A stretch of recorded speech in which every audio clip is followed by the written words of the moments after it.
Baik, terima kasih. Sebelum kami berikan kepada beliau Kiai Haji Said Agil Sirot, kita sejak awal kita sampaikan bahwa kita tabayun forumnya, kita tetap dalam suasana jernih dan hati nurani kita. Saya persilakan untuk Kiai Said dulu. Terima kasih. Jadi namanya yatafakohu namanya. Yatafakohu itu film mudhari, jadi harus up to date, harus kontekstual. Kalau masih cara lama, film haji namanya.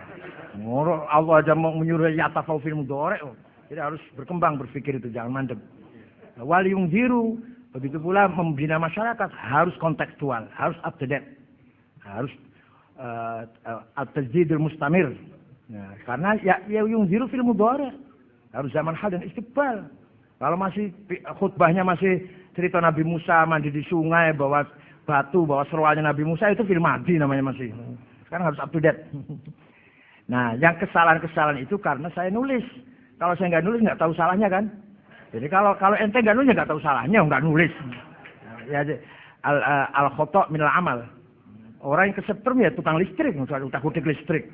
Nah, kalau nggak pernah pegang listrik nggak pernah kesetrum. Orang nabrak ya supir, karena nyupir. Coba nggak jadi supir nggak pernah nabrak.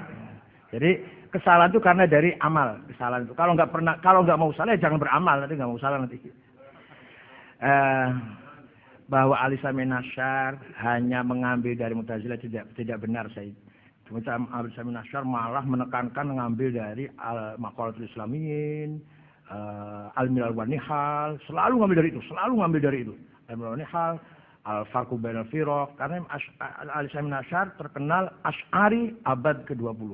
Yang paling mempertahankan mazhab Asy'ari di Mesir, beliaulah orangnya. Ketika Asy'ari baru saja habis diserang oleh Syekhul Akbar Muhammad Abduh, the Grand of Sheikh Al-Azhar. Nah, tentang sanad tadi, memang siapa tadi? Wasil bin Atha, temannya Abu Hashim memang ya. Abu Hashim kenapa namanya Abu Hashim? Padahal dia nggak punya istri, mati belum punya istri, tapi namanya kok Abu Hashim. Saya nggak tahu kenapa namanya Abu Hashim, padahal nggak punya anak. Abu Hashim ini anaknya Muhammad bin Hanafiyah. Dialah yang menggerakkan pasukan di bawah tanah untuk menggulingkan dinasti Bani Umayyah. Pimpinan di timur Abu Muslim Al-Khurasani. Itu kadernya Abu Hashim yang akan siap menggulingkan Bani Umayyah. Abu Hashim punya catatan pasukan-pasukan itu, jaringan-jaringan lah. Di tengah jalan sakit perut. Sakit perut lari ke rumahnya Ali bin Abdullah bin Abbas.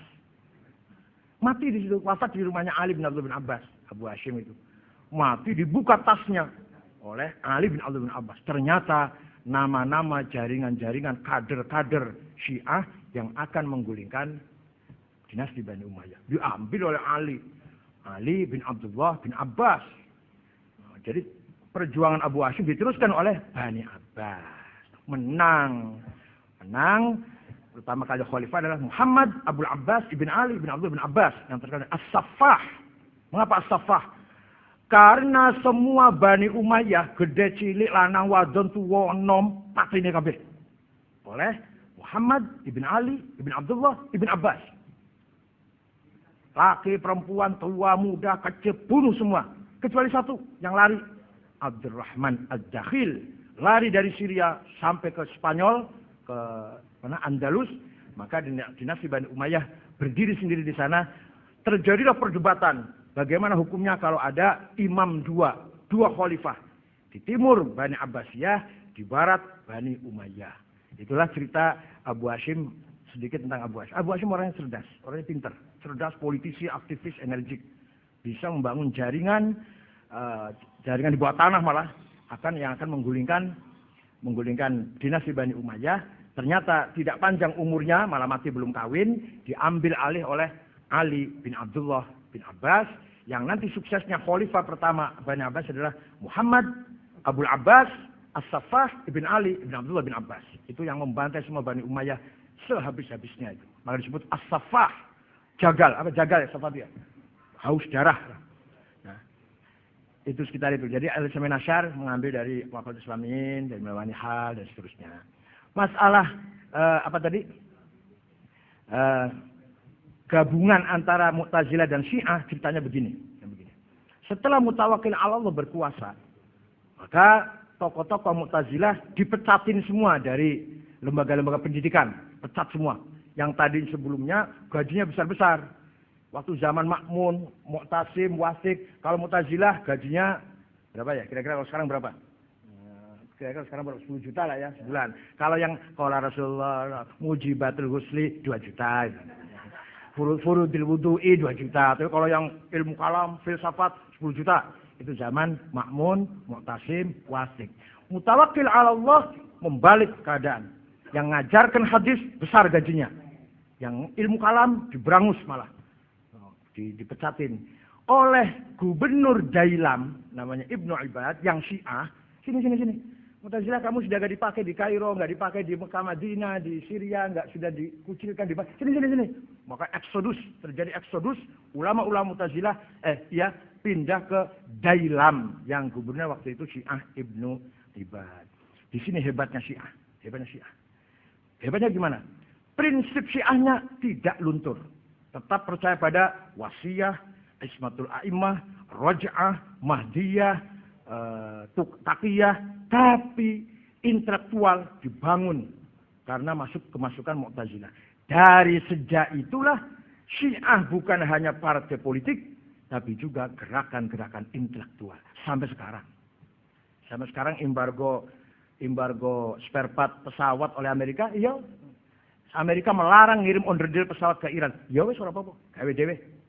Sampai sekarang spare part onderdil pesawat Iran itu bikin sendiri. Enggak usah beli dari luar negeri karena diembargo oleh Amerika.